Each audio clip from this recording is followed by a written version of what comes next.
नमस्कार, सीएनबीसी आवाज़ मतलब स्टूडियो में आप सभी का स्वागत है। 10 के दमदार ट्रेड्स की शुरुआत करेंगे हेडलाइंस के साथ।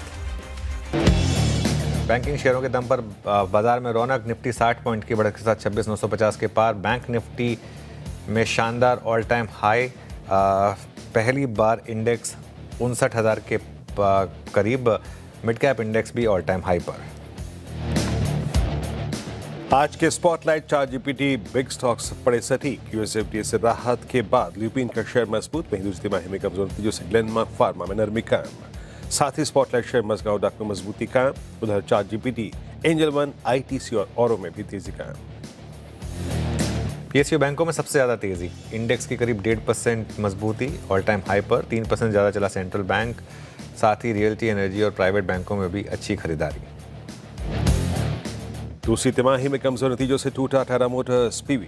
शेयर 5% गिरकर निफ्टी का टॉप लूजर बना। कंपनी के कंसोलिडेट और स्टैंडअलोन दोनों में घाटा। उधर नतीजों के बाद सीमेंट्स में करीब 3% की मजबूती कायम। रेलवे शेयरों में जोरदार रफ्तार। आरबीएनएल करीब 3% चढ़कर वायदा का टॉप गेनर। वहीं टीटागढ़, रेलटेल, टेक्समेको में भी अच्छी मजबूती।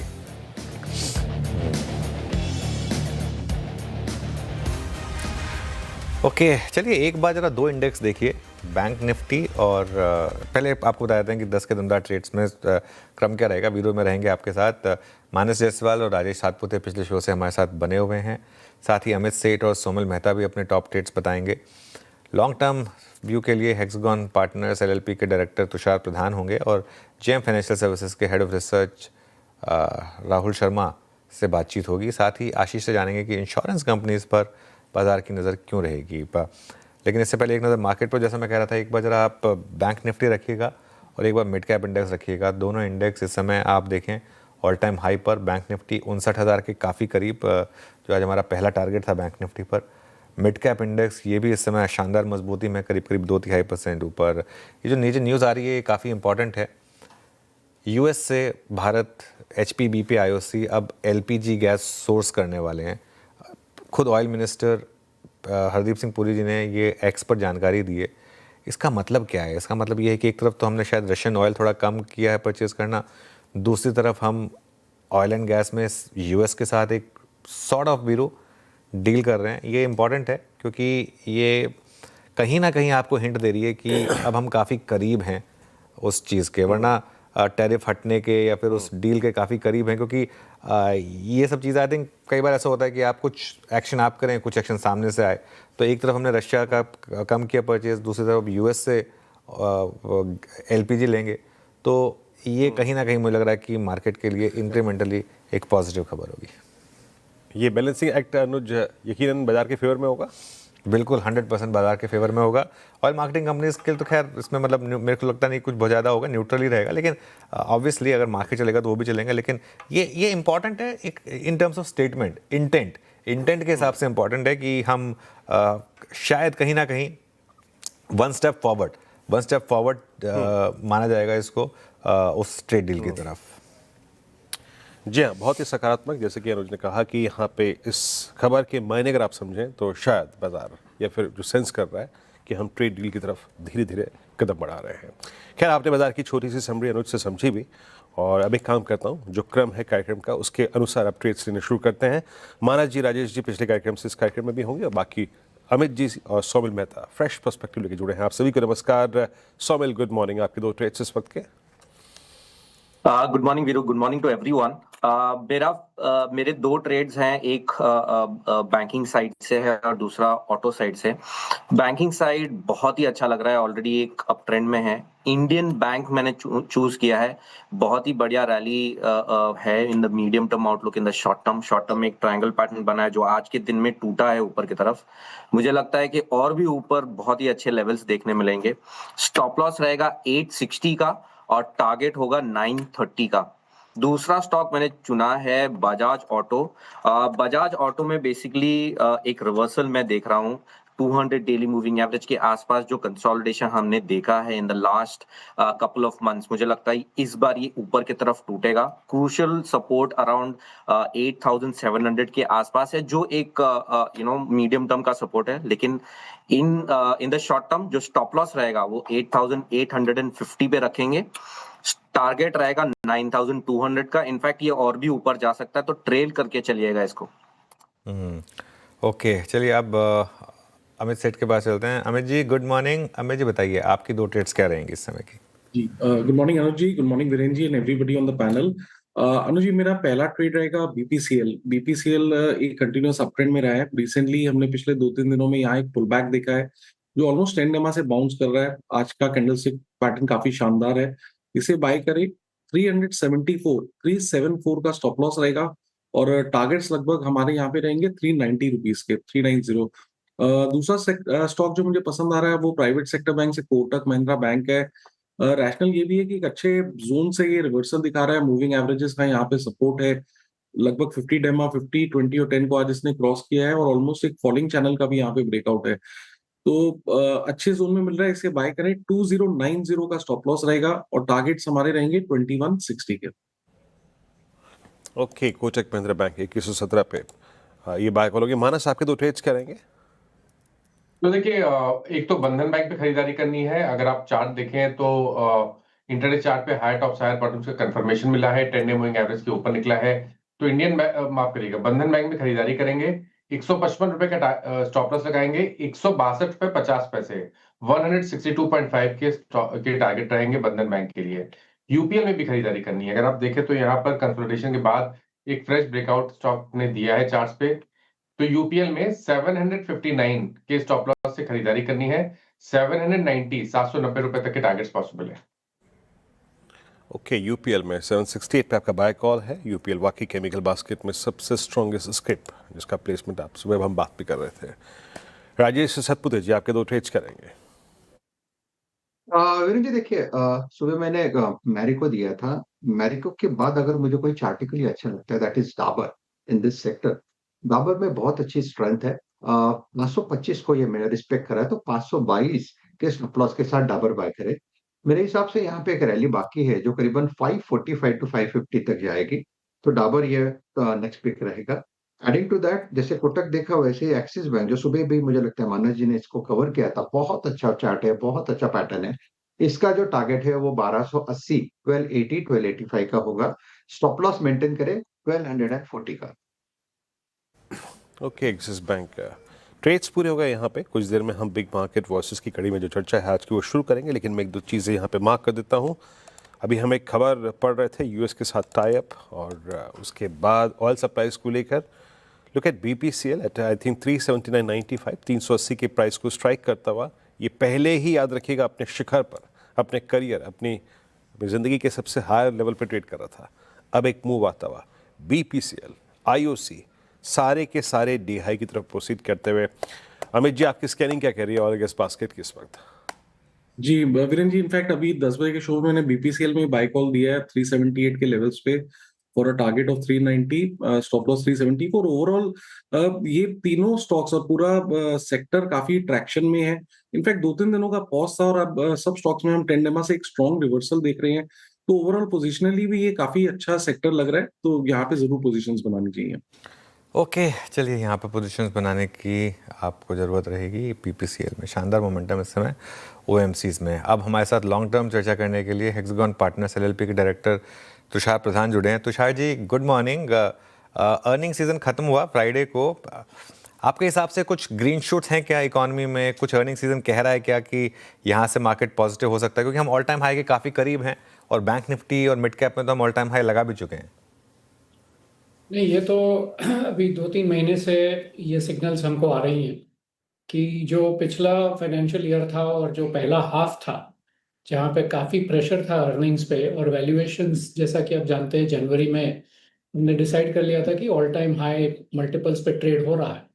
तो मेरे ख्याल से ये दोनों जो नेगेटिव एलिमेंट्स थे मार्केट के ऊपर, जो वैल्यूएशंस का और वीक अर्निंग्स का जो माहौल था, वो मेरे ख्याल से जैसे भी ये अगला क्वार्टर चले जाएगा और जो लास्ट क्वार्टर इस फाइनेंशियल ईयर का आएगा, मेरे ख्याल से वो YOY जो हम कंपैरिजन करते हैं उसमें बहुत ज़्यादा तेज़ी दिखेगी। और ये अर्निंग्स ग्रोथ की जो अभी फ़िलहाल डाउनग्रेड की साइकिल ख़त्म हो रही है, मेरे ख्याल से अपग्रेड्स की साइकिल दिसंबर या जनवरी में हमें देखने को मिलेगी। और मेरे ख्याल से ये मार्केट के लिए बहुत ज़्यादा स्ट्रेंथ का मामला रहेगा मगर देखिए 2-3 चीज़ें हो रही हैं यहाँ पर। एक तो कंजम्पशन बूस्ट हमने जीएसटी के द्वारा दे दिया है। बैंकिंग सेक्टर में जो रिफॉर्म, मेरे ख्याल से वो मॉनेटरी पॉलिसी थी भी नहीं, ज़्यादातर रिफॉर्म ही हम कहेंगे। जो उसका इम्पैक्ट आएगा वो मेरे ख्याल से अगले साल बीच के क्वार्टर्स में आपको दिखने लगेगा, जो मार्केट पहले से ही प्राइस कर देती है। तो मेरे ख्याल से ये काफ़ी सारे 2 या 3 चीज़ें एक साथ आ रही हैं, जिससे कि हम मार्केट में तेज़ी देख सकते हैं and we can definitely see new highs made even if not in this year, clearly into the next year. चलिए, तो इस समय आपकी प्रेफर्ड सेक्टोरल थीम्स क्या होंगे फिर इन लेवल्स पर? कहाँ पर आप सबसे ज़्यादा पॉजिटिव होंगे? देखिए, अब पिछले 2 साल से बैंकिंग बिल्कुल चला नहीं है और विद गुड रीज़न। वहाँ पे उनकी ग्रोथ में थोड़ी सी कंपटीशन बहुत ज़्यादा हो गई थी और over ownership specially private banks में, जो बड़ी प्राइवेट बैंक्स में ज़्यादातर हमने सब पोर्टफोलियोज में देखी। और ओवर द टाइम हमने एक significant derating price to book values में हर एक बैंक में देखा। मतलब जो 2 या 3 के करीब के मल्टीपल होते थे, आजकल 1.5 2 तक आ गए हैं। पब्लिक सेक्टर बैंकों में 1.4 1.5 के जो मल्टीपल्स थे वो 0.8 9 1 और 1.2 तक आ गए हैं। तो मेरे ख्याल से ये जो डिस्काउंट हमें इस फाइनेंशियल सेक्टर में मिल रहा है, स्पेशली बैंकिंग में, वो ज़्यादातर आपको अच्छा रहेगा in the next few months. The other sector I like, which will always perpetually be good if the markets are good, is the capital market sector. तो जहाँ कहीं भी वैल्यू आपको दिखे, ऐसा नहीं कि सारी कंपनियां इस सेक्टर में अच्छी करेंगी, क्योंकि वैल्यूएशन का एक मामला हो जाता है। जो अच्छी कंपनी भी होके अगर आपकी वैल्यूएशन 20 25 30 के ऊपर है, तो ये अर्निंग सस्टेन नहीं करेगी आपको और वैल्यूएशन में आपको थोड़ा सा सतर्क रहना पड़ेगा। मगर ग्रोथ, मोमेंटम और पॉपुलैरिटी इन दोनों में इकट्ठा हमें दिखती है फिलहाल। अगर देखें तो कंजम्पशन एक थीम है जो 2-3 साल से नहीं चली है। मेरे ख्याल से आप 5 साल भी पीछे चले तो जो एमएनसी कंजम्पशन की बास्केट है वो काफ़ी ज़्यादातर एवरेज से कम मल्टीपल पे चल रही है। अगर इकोनॉमिक ग्रोथ हमें दिखने चालू हो गई और इनमें कंजम्पशन बूस्ट और वॉल्यूम्स की बूस्ट अगर देखने चालू हो गया, तो यहाँ पर भी एक छोटा सा, मैं नहीं कह रहा हूँ कि ये बहुत लंबा अपसाइड होगा, मगर this is the third derivative after the first 2 sectors I said, कि यहाँ भी आप सेफली पोर्टफोलियो को कोई हिस्सा एलोकेट कर सकते हैं। ओके। अच्छा तुषार जी, जब आपने डिफेंस का जिक्र किया, अभी हम कुछ देर पहले एक खबर आई कि जिसका विवरण, जिसकी खबर अभी हम पढ़ ही रहे थे कि हमने एक यूएस के साथ टाई अप किया है रिगार्डिंग सप्लाईज फॉर गैस। आपकी राय क्या है? मैं इसके ज़रिए एंटर करना चाह रहा था पूरी पीएसयू बास्केट में, whether it's OMCs which are trading at all time high. उसके बाद देखिए आप डिफेंस का आप उल्लेख कर चुके हैं, रेलवेज में एक मूव आ रहा है। पीएसयूज में आपको सबसे ज़्यादा इंप्रेस क्या कर रहा है इस वक्त? क्या ये प्राइस सेक्शन जो ओएमसीज में ऑल टाइम हाई पर दिख रहा है वो आपको कन्विक्शन दे रहा है इस वक्त? देखिए, पीएसयूज में एक साथ सभी को एक ही रंग देना थोड़ा सा मुश्किल हो जाएगा, क्योंकि एक तो है कि पीएसयूज को एक डिस्काउंट मिलता है गवर्नमेंट ओनरशिप का, ये मार्केट दे देती है उसको। अब उसका क्या रीज़न है वो तो उसके बारे में हम नहीं कहेंगे, मगर एक ऑपरेशनल मल्टीपल होता है और एक ओनरशिप मल्टीपल होता है। तो हमेशा ओनरशिप मल्टीपल डिस्काउंट पे चलता है और ऑपरेशनल मल्टीपल उस पीएसयू के मार्केट के द्वारा आता है। जैसे हमने देखा बीपीसीएल, एचपीसीएल जो पिछले 2 सालों से कहीं नहीं गए उनके price. That is a reason for it. One is that the whole oil import and the tariff structure around the US insistence कि हम रशिया से चीप ऑयल ना ले, मेरे ख्याल से एक बड़ा क्लाउड बन गया था। और जो अर्निंग्स में हमने देखा कि पिछले साल अर्निंग्स बिल्कुल फ्लैट रही उनकी, मगर अब क्या हो रहा है कि अर्निंग्स की फ्लैटनेस जो है वो अभी निकल आ रही है और एक बॉयंसी जो डिमांड में हमने पहले नहीं देखी थी और जो रिफाइनिंग मार्जिन्स में अब दिखने चालू हो जाएगी, एक सर्टेनिटी इस सेक्टर में आ गई।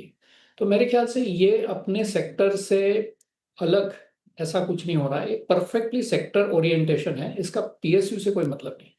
अगर आपने बाकी के डिफेंस सेक्टर्स देखे तो मल्टीपल्स उनकी ओनरशिप का डिस्काउंट तो दिख ही नहीं रहा, ओनरशिप प्रीमियम आ रहा है यहाँ पर, क्योंकि सारी गवर्नमेंट कॉन्ट्रैक्ट्स ऐसी लेवल पे आ गई हैं, ऑर्डर्स इतने लेवल पे आ गए कि इन कंपनियों ने ऐसे ऑर्डर्स कभी देखे नहीं थे। और जैसे आपने जिक्र किया कि अगर सप्लाई कॉन्ट्रैक्ट्स इसमें अगर आप जोड़ दें तो मेरे ख्याल से बहुत ज़्यादा तेज़ी इस सेक्टर में आ सकती है, मगर इसमें इस बात को लेकर सतर्क रहना पड़ेगा, क्योंकि वैल्यूएशंस और मार्केट कभी कभी उबल आते हैं और डिलीवरी के पहले ही इनको प्राइस कर देते हैं। अगर इन्वेस्टर्स को देखना है तो बिल्कुल सतर्क रह के ये देखना है कि जो प्राइस पे आप एंट्री करें तो ये अपने आप के लिए कॉन्फिडेंस जमाए रखें कि जो अर्निंग्स ग्रोथ की एक्सपेक्टेशन है उसके मुताबिक वो वैल्यूएशंस अगर ठीक ठाक लगे तो ही अंदर आए, क्योंकि यहाँ पे थोड़ा वैल्यूएशन फ्रॉथ जिसको हम कह सकते हैं उसमें ज़्यादातर रह सकता है। रही बात रेलवेज की और बाकी सारी, वो भी ऑर्डर ओरिएंटेशन है, वो काफ़ी अलग सा सेक्टर है, कैपिटल एक्सपेंडिचर जो गवर्नमेंट करेगी उसके ऊपर आधारित है। तो मेरे ख्याल से सारे इन्वेस्टर्स को जी। ये देखना चाहिए कि बियॉन्ड पीएसयू, ऐसा नहीं कि बस बीएसयू तो ले लें, बट इंडिविजुअल जो इनकी स्टोरीज है उसको ज़रूर पढ़ें। अच्छा तुषार जी, ये मेटल्स पे आपका टेक क्या है? आई मीन स्पेशली जो ये मेटल्स की साइकिल रही CY25 के मार्च अप्रैल के ऑनवर्ड्स बहुत स्ट्रॉन्ग रही। अभी मेटल्स पे आपका टेक क्या है? मतलब कैसे अप्रोच करें फेरस नॉन फेरस को? Most of the stocks I mean in this space trading at all time high. अभी यहाँ पे प्रॉफिट्स को कुछ कैश में कन्वर्ट करें या फिर अभी मेटल्स दमखम रखते हैं? देखिए, मेटल्स में वॉलेटिलिटी ज़्यादातर ज़्यादा होती है, क्योंकि यहाँ पे सेक्युलर स्टोरी हमको नहीं समझ में आती, यहाँ पे सिक्लिकलिटी आ जाती है, और ग्लोबल साइकिल्स जैसे हैं वो फिलहाल थोड़े से डिस्टर्ब्ड हैं, क्योंकि ये टैरिफ अनसर्टेनिटी को लेके दुनिया भर में इन ग्लोबल मेटल्स का क्या डिमांड रहेगा उसके ऊपर थोड़ा एक क्वेश्चन मार्क है। तो मेरे ख्याल से ये सिक्लिकल अप स्विंग्स और डाउन स्विंग्स यहाँ पे ज़्यादा तेज आपको दिखेंगे। तो मेरे ख्याल से वैल्यूएशंस को देखेंगे तो शायद बहुत ज़्यादा एक्सपेंसिव नहीं है, कहीं हैं कहीं नहीं है, अगर एवरेज पे आप अगर देखें तो मेटल्स की वैल्यूएशंस कुछ मिड साइकिल की वैल्यूएशन लगती है। अगर आपको लगता है कि इसमें साइकिल आने वाला है, देखिए एक दो चीज़ें याद रखनी है यहाँ पर। जो बड़ा भयंकर मेटल का अपसाइकिल 12-15 साल का हुआ था जो चाइना ने चलाया था लेट 90s और 2000s में, उस तरीके के वैल्यूएशंस को एक्सपेक्ट करना मेरे ख्याल से अब डिफिकल्ट रहेगा। इसका मतलब ये रहे कि सिक्लिकलिटी मेटल्स की आप 1 या 2-3 सालों में आप देखते जाएं, जहां पर डिमांड बढ़ते जाएगा मेटल्स के प्राइसेस, और as a result of which metal producing companies will also benefit. But इसमें कॉम्प्लेक्सिटी इस बात की आती है कि कई मेटल्स रॉ मटेरियल्स होते हैं और कई मेटल्स फिक्स्ड प्रोडक्ट्स होते हैं, फिनिश्ड प्रोडक्ट्स होते हैं। तो इसमें जो इंटरप्ले आता है, तो इन्वेस्टर्स को ये ज़रूर जानना चाहिए कि आप रॉ मटेरियल प्ले कर रहे हैं, रॉ मटेरियल मेटल प्राइस पे प्ले कर रहे हैं, कि वैल्यू एडिशन पे कर रहे हैं, कि डिमांड पे कर रहे हैं। मेरे ख्याल से ये सेक्टर थोड़ा सा कॉम्प्लेक्स है, और मेरे ख्याल से बॉटम अप रिसर्च इसमें करने की ज़रूरत है। ऑलराइट, चलिए तुषार जी बहुत बहुत शुक्रिया आज हमारे साथ जुड़ने के लिए और इन सब टॉपिक्स पर बात करने के लिए। आगे बढ़ते हैं। एक देश में बड़ी समस्या है खासतौर से नॉर्थ इंडिया में, पोल्यूशन की।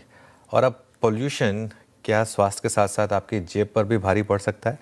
जी हाँ, एक इंटरेस्टिंग रिपोर्ट है कि कंपनियां शायद इंश्योरेंस प्रीमियम बढ़ाने की सोच रही हैं। आशीष के पास चलते हैं। आशीष, गुड मॉर्निंग। Morning sir. पूरी पॉसिबिलिटी लग रही है, क्योंकि जैसे कि आपने बताया कि नॉर्थ इंडिया में तो पोल्यूशन रोज़ की हेडलाइन बन रहा है। दिल्ली का फिलहाल AQI चेक करा था, लगभग 300 के आसपास है, लेकिन मुंबई भी पीछे नहीं है, 170 से ऊपर मुंबई का भी AQI चल रहा है।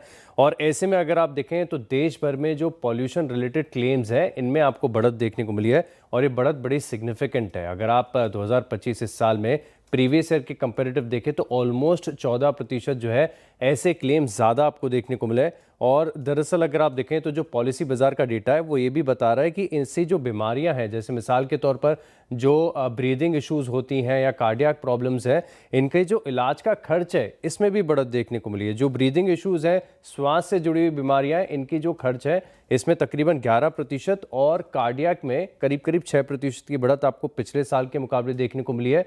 और ऐसे जो केसेस आते हैं इनमें से जो औसतन ऑन एन एवरेज क्लेम्स हैं ये 60,000 से 80,000 रुपए के आसपास आता है, लेकिन कुछ गंभीर मामले ऐसे हैं जिसमें 2 लाख से भी ऊपर चला जाता है। तो इंश्योरेंस कंपनीज के लिए फिलहाल अगर आप देखें तो बड़ी मुसीबत बन चुका है पॉल्यूशन।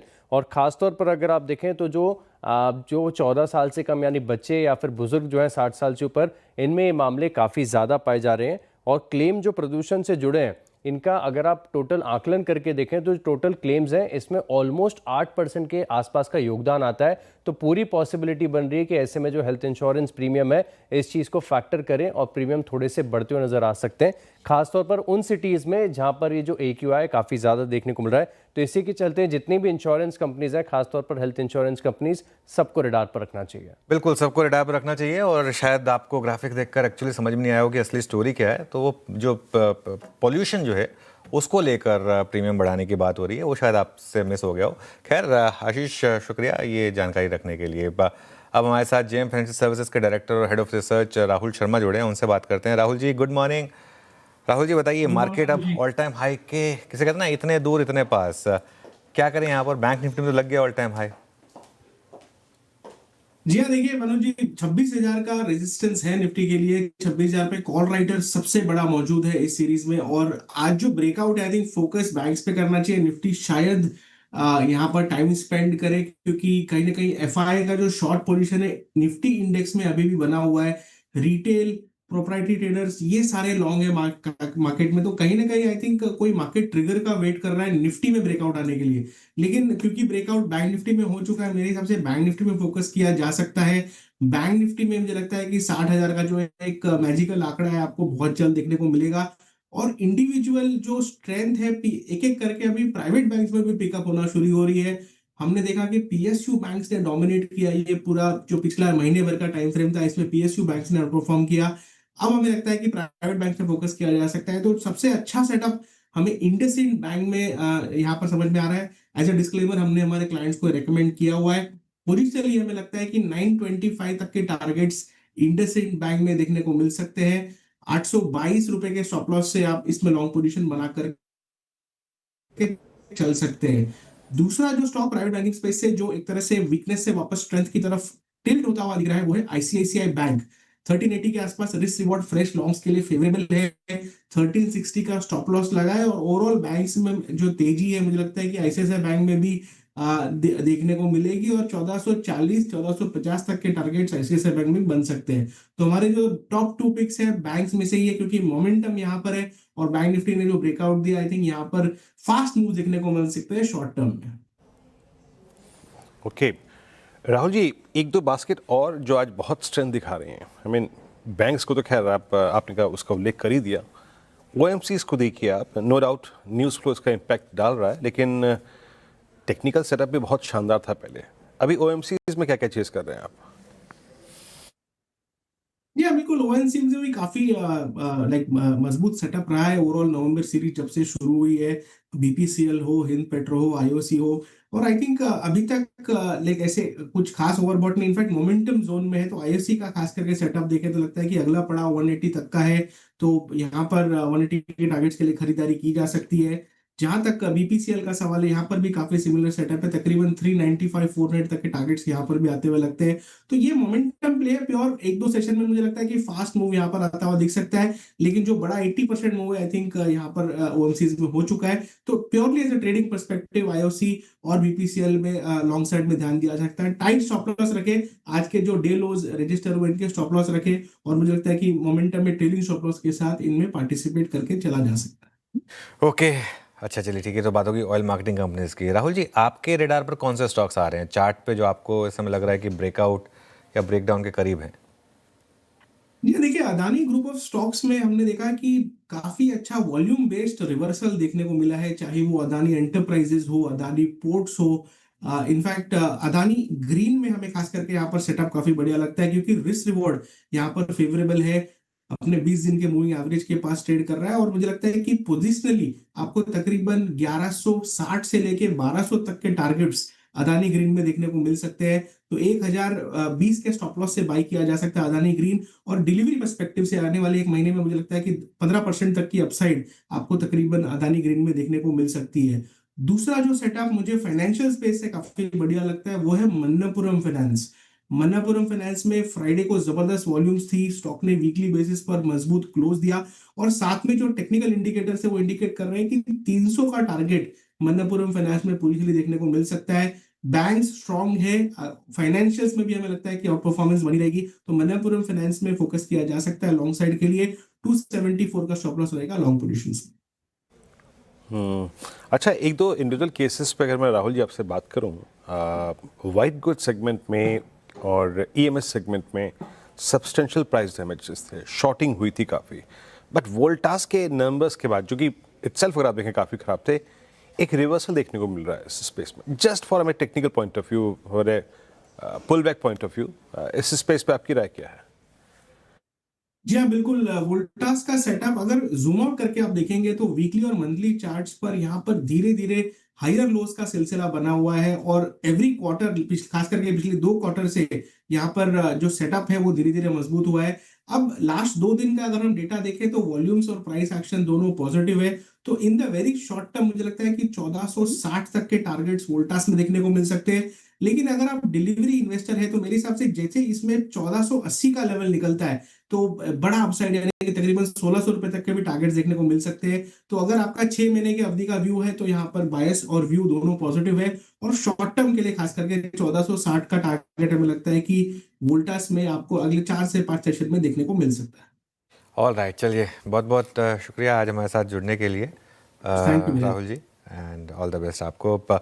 चलिए इस शो को यहीं समेटेंगे। मार्केट इस समय दिहाई के करीबी है मोरलेस, और बैंक निफ्टी तो अब 59,000 बस थोड़ा सा दूर रह गया। 59,000 से 58,980 का हाई था, और मिड कैप में देखिए क्या शानदार तेज़ी है।